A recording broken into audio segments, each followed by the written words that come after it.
AI ini bisa terbalik, bahkan bisa membungkam yang mengkritik. Bagaimana AI ini justru bisa membuat manusia lebih sadar akan kemanusiaannya.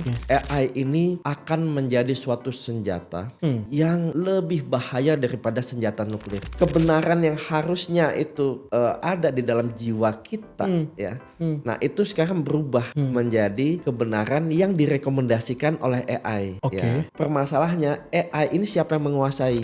Kalau misalnya anak kecil bertanya ke hal-hal yang prinsipil gitu ya, misalnya AI apa agama yang benar gitu ya, misalnya dia bisa tahu frekuensi kita dan dia bisa melakukan resonansi dari frekuensi itu. Pak Wapres lagi gencar-gencarnya nih keliling-keliling ngomong soal AI, pentingnya AI, mendukung penggunaan AI dan lain sebagainya. Apakah ini seperti lampu hijau menurut Pak Kun bahwa pemerintah itu benar-benar hadir untuk mau kontribusi buat regulasi yang baik buat AI?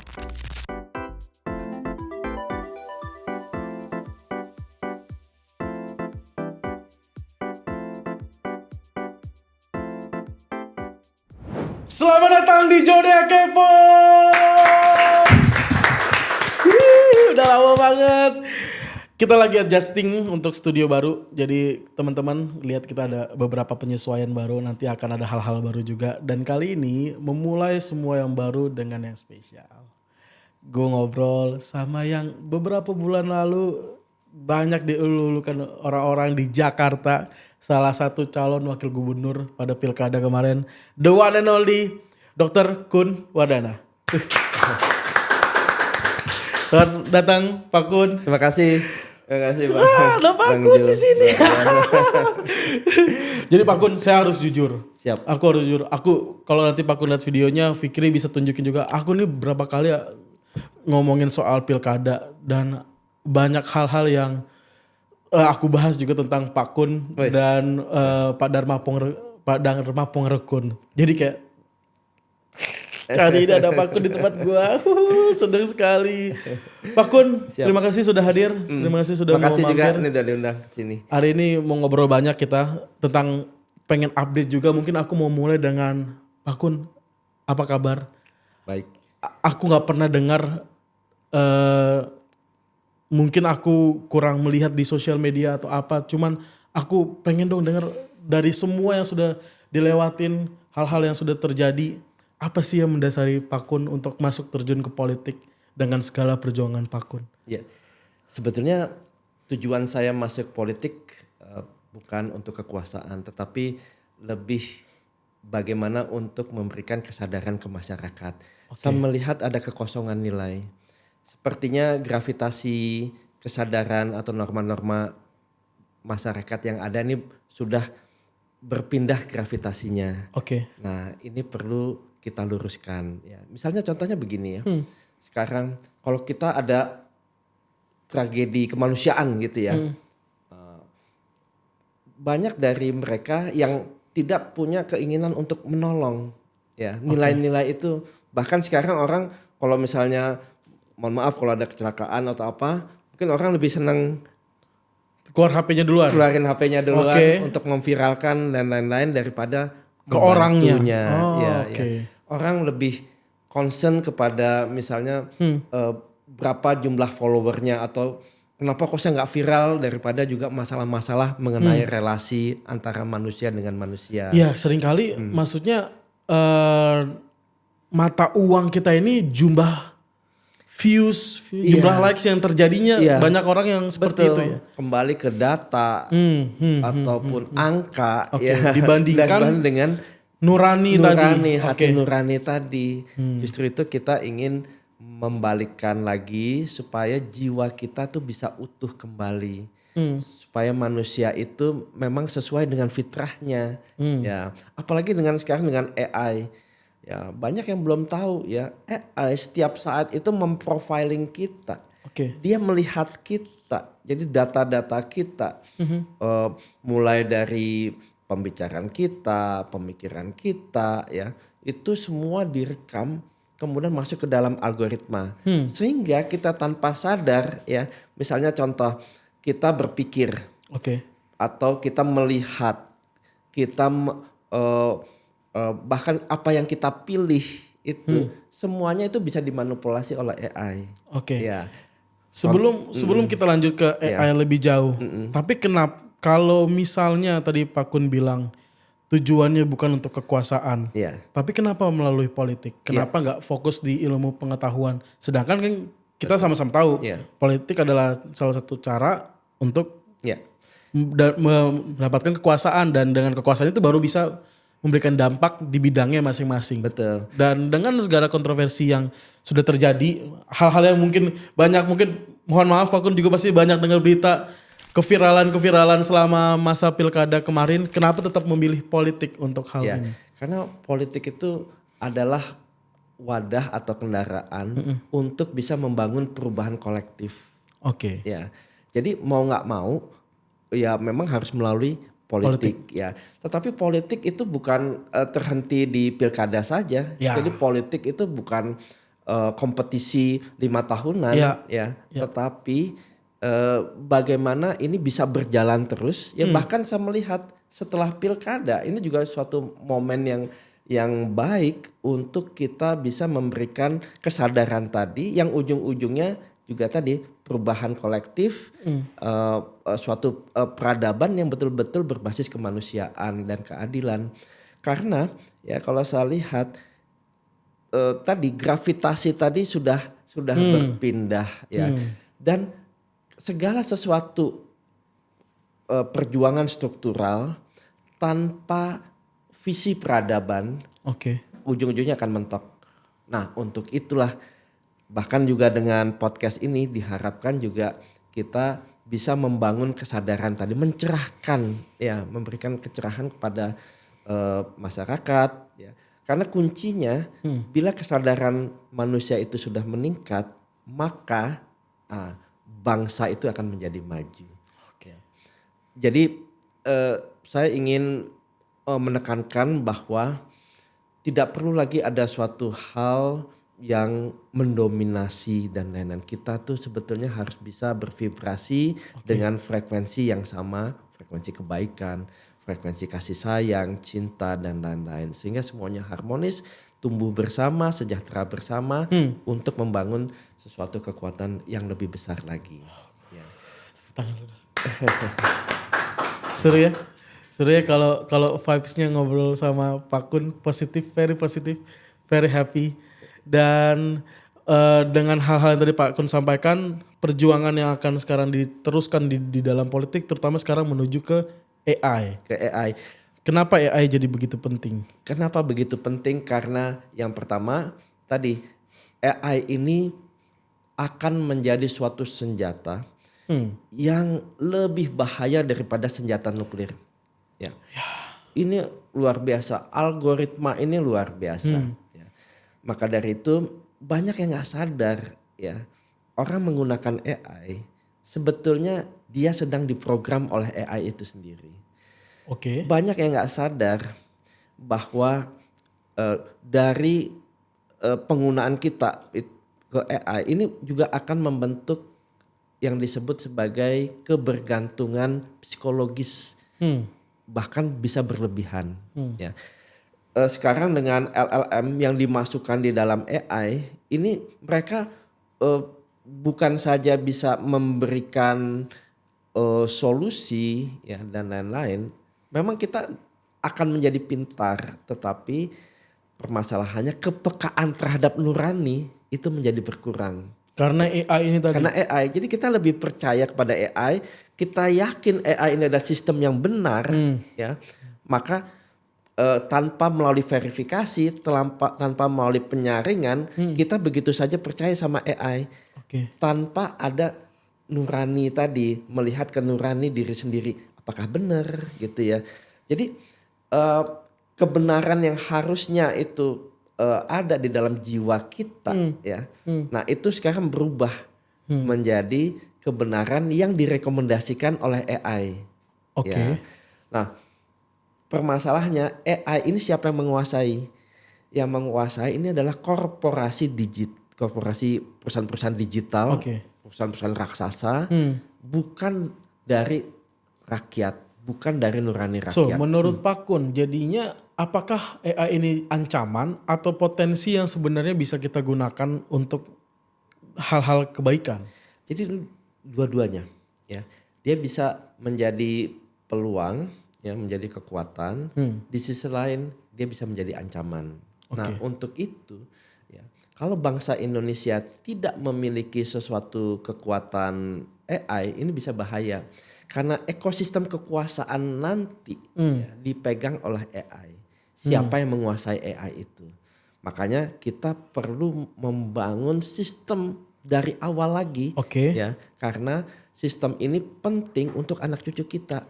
Anak cucu kita nanti akan mengikuti ya.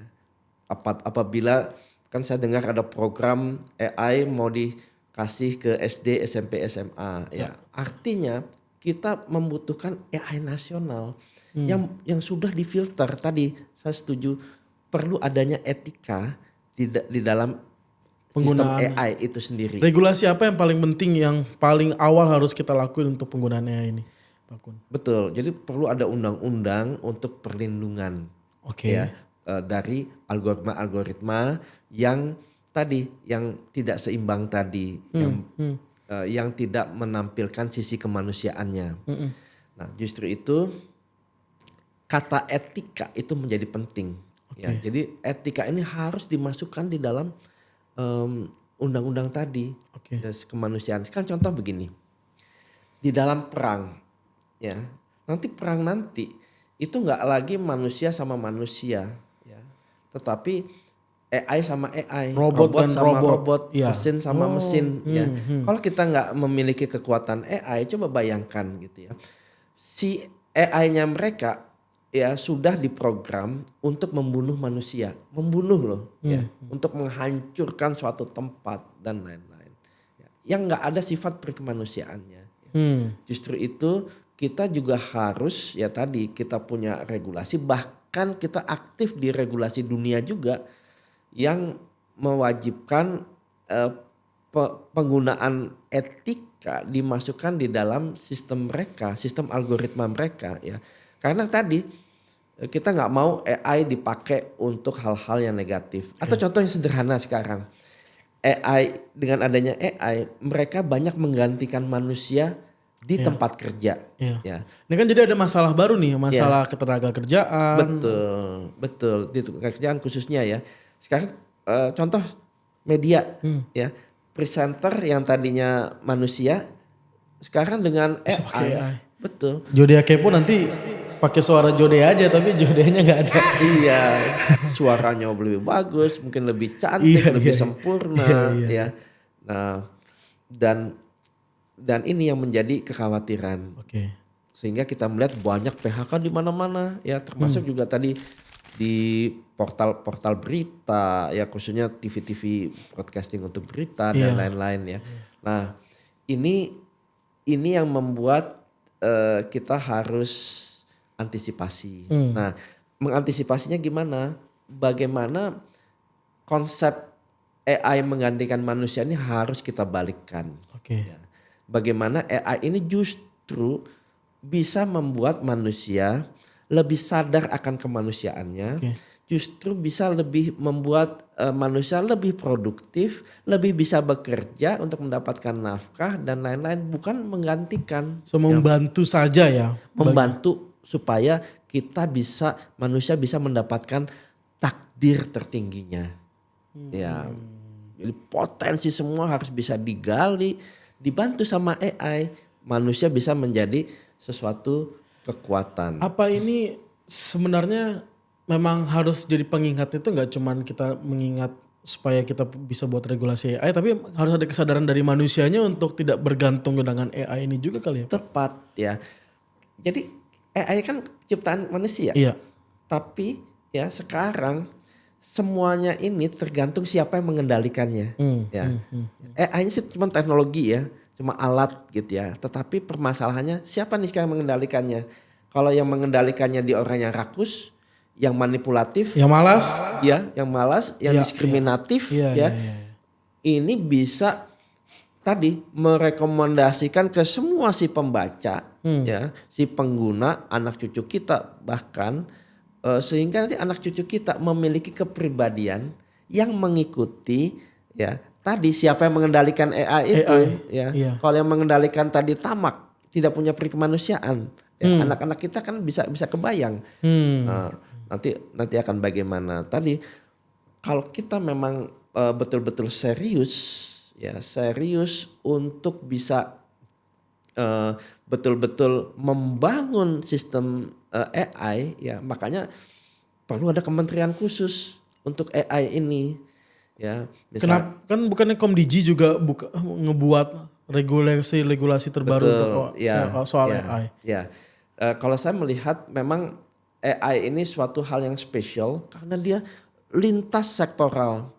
Pertahanan membutuhkan AI, ekonomi membutuhkan AI, pendidikan membutuhkan AI, ya. Jadi hampir setiap sektor di dalam sistem suatu negara itu membutuhkan AI, gitu ya.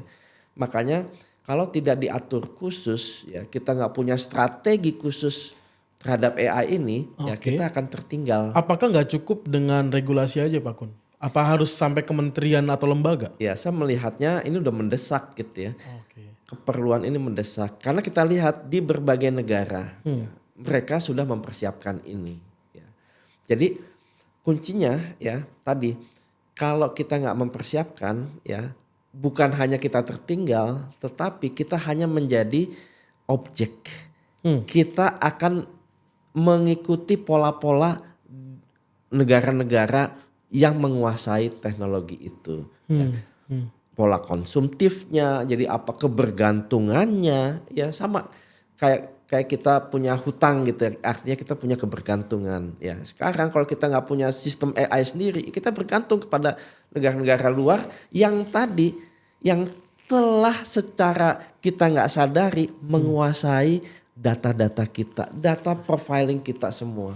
Jadi memang perlu ada, menurut Pak Kun perlu ada satu tim khusus ini yang mengurusi lintas sektoral dari penggunaan AI ini. Nggak cukup di regulasi dan sistemnya saja yang dibangun. Betul. Oke, nah kalau Pak Kun lihat kan sekarang ini kita sering nanti munculin juga ya.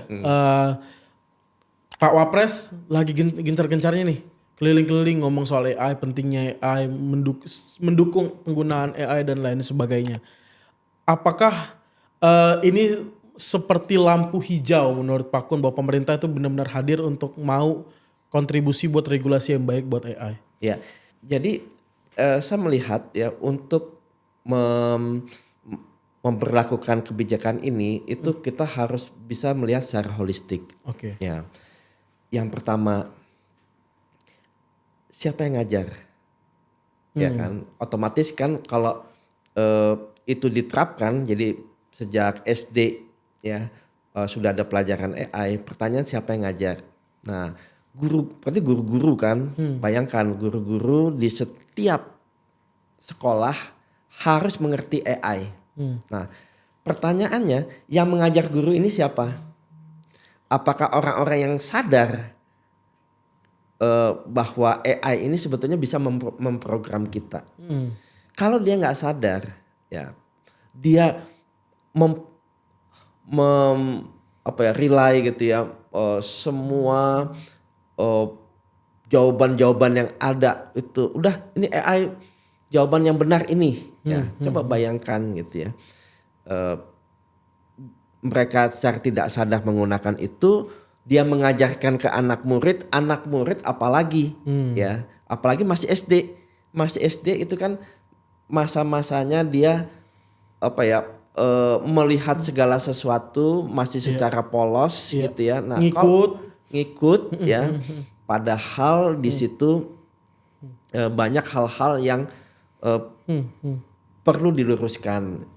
Kalau misalnya anak kecil bertanya ke hal-hal yang prinsipil gitu ya, misalnya AI apa agama yang benar gitu ya, misalnya hal-hal yang prinsipil gitu kan, AI bisa menjawab apapun gitu kan.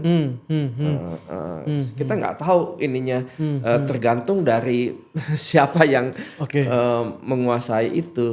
Ya. Nah, justru ini padahal anak-anak SD kan perlu kita ajarkan yang pertama logika dulu, cara berpikir sistematis, logika dasar. Mereka belum ngerti itu, ya. Kita juga harus ajarkan akhlaknya, adabnya, ya budi pekerti dan moralnya gitu ya. Nah, kalau semua mereka apa-apa nanya AI ya. Kalau AI-nya benar gitu ya. Tapi kalau AI-nya tidak benar, ini yang bisa Jadi ini yang harus dijaga selain dukungan langsung dari pemerintah, hal etika tadi itu yang memang harus terus dipegang benar-benar ya. Betul. Diawasi betul-betul ya Pak ya. Jadi si guru ini dia harus punya standar gitu ya. Standar yang mengerti batasan gitu ya. Standar yang mengerti mengenai etika tadi. Standar yang bisa mengerti adanya transparansi. Karena dia harus tahu ini AI ini kan dia memprofiling kita ya, sampai sebatas mana AI bisa memprofiling kita. Ya, itu kan penting. Nanti kalau memang dia bisa mengetahui ini dan itu tadi ujung-ujungnya semua bisa dikendalikan oleh AI dan kita akan menjadi budak sistem. Budak AI. Ya, budak sistem yang sebetulnya kita nggak mengerti. Algoritma berikutnya apalagi algoritma kan berkembang terus nih. Iya. Ya, ada namanya AGI. Oke. Ya, dia generatif. Ya, ada yang namanya ASI. Ya, artificial super intelligence ya. Jadi intelijensia kalau awalnya AI itu adalah kecerdasan buatan ya. Kalau buatan kan artinya diharapkan tidak melebihi kekuatan intelijensi manusia. Tetapi ternyata dengan ASI ini dia melampaui kecerdasan manusia. Nah, yang kedua ada yang namanya perasaan buatan ya, kayak kalau kita ngomong ya ke AI, AI saya mau curhat nih gini. Iya. Sekarang kita udah bisa ngelakuin itu loh ke ChatGPT atau apa. Betul. Bahkan di situ udah dibentuk perasaan buatan layaknya mirip manusia. Dia bisa berempati, dia bisa ini. Tapi kan kita nggak tahu di dalam algoritmanya itu ada apa ya. Jadi kalau kita lihat artificial intelligence buatan itu sebetulnya kayak black box ya. Kalau metode supervisi artinya kita kasih input feeding data, dia punya output kita feeding lagi, kita kasih sehingga inputnya begini, outputnya begini, gitu. Dia belajar gitu ya. Nah,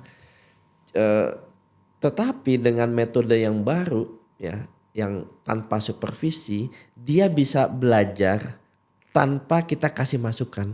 Dia bisa pelajarin apapun, ada berita di sosmed, big data dan lain-lain. Nah, sekarang dengan adanya konteks dia belajar NLP ya, dia tahu pada saat ketika kita mengalukan ketik ada delay penggunaan kata-kata, dia bisa tahu frekuensi kita dan dia bisa melakukan resonansi dari frekuensi itu.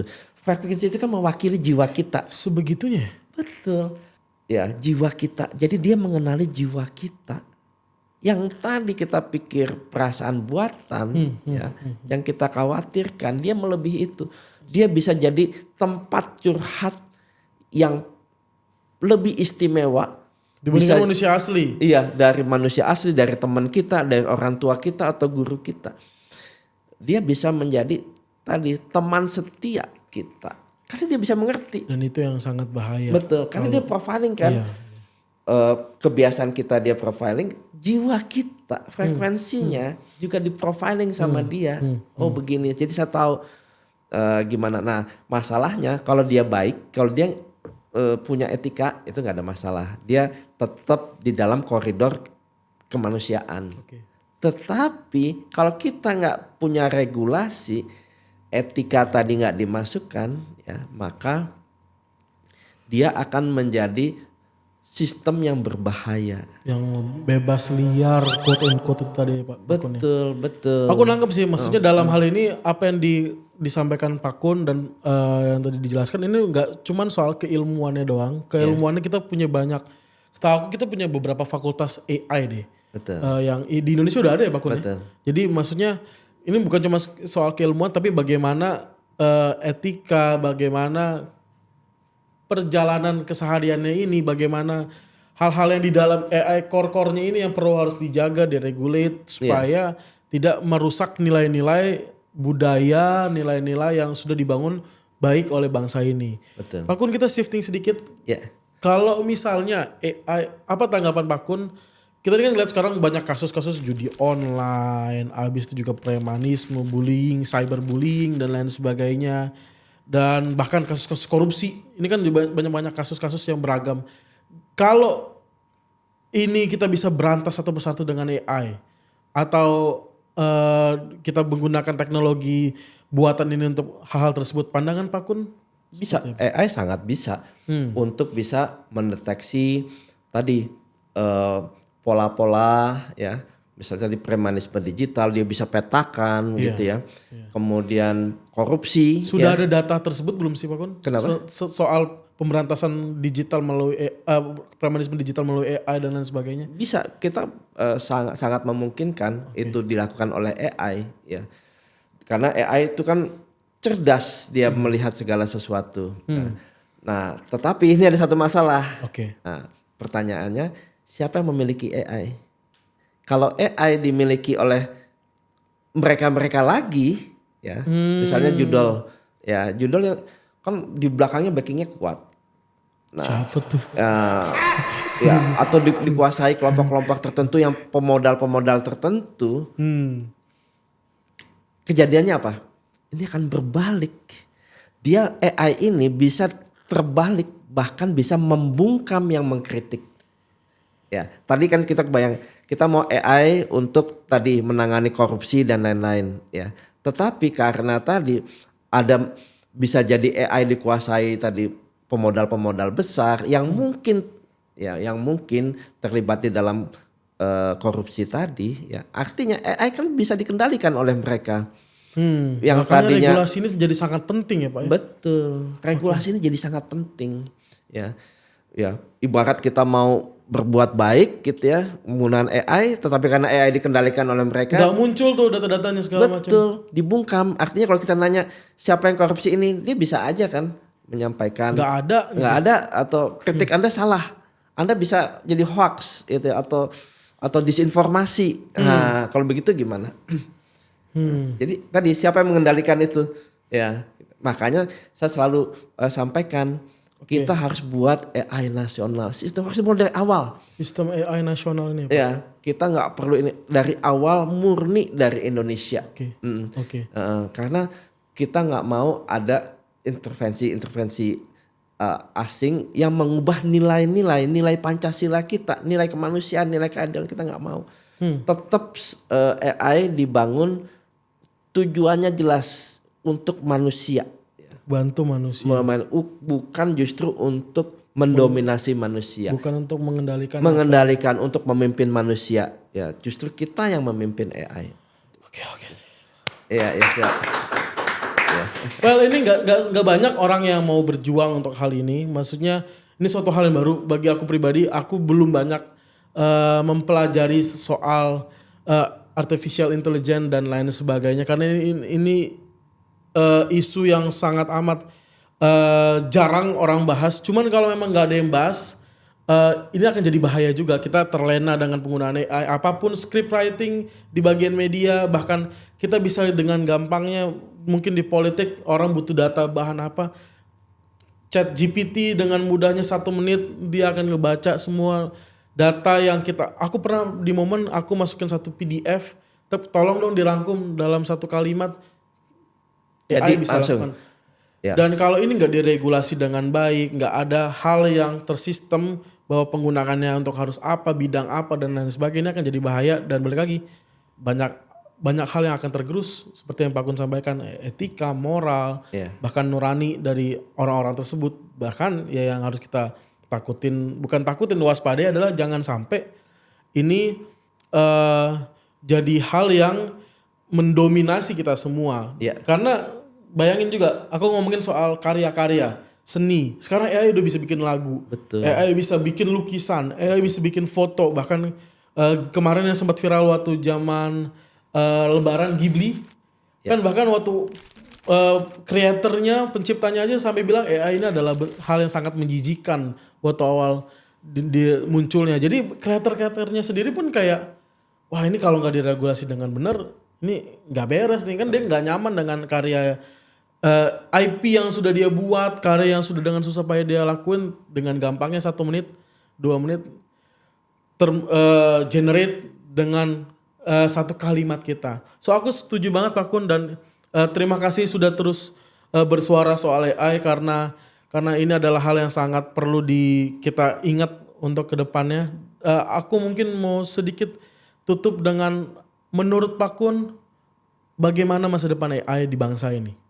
Ya, jadi masa depan AI ya, kita udah melihat nih, mulai tadi dari AGI menuju ASI. Boleh AGI itu?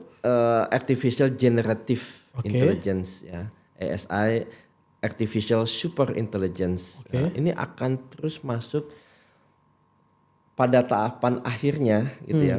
Kan mereka nanti bahkan sudah bisa transcendent ya.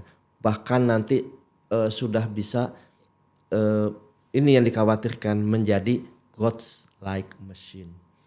Mesin yang bertindak sebagai Tuhan. Ya, karena dia sudah pintar. Tadi dia tidak perlu diberikan masukan oleh manusia data-datanya, Dia pelajarin informasinya. semuanya Ya, sendiri. dia bisa belajar sendiri. Bahkan yang dipelajari bukan hanya data-data, dia mempelajari medan energi. Dia pelajarin kuantum.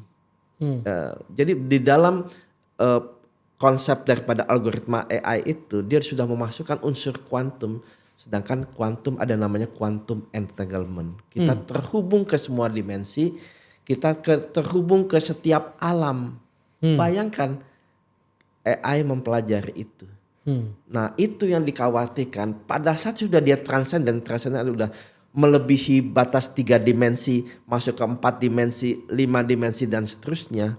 Kepintarannya sudah jauh melebihi dari kita. Maka itu yang dikhawatirkan, dia bisa menjadi Tuhan.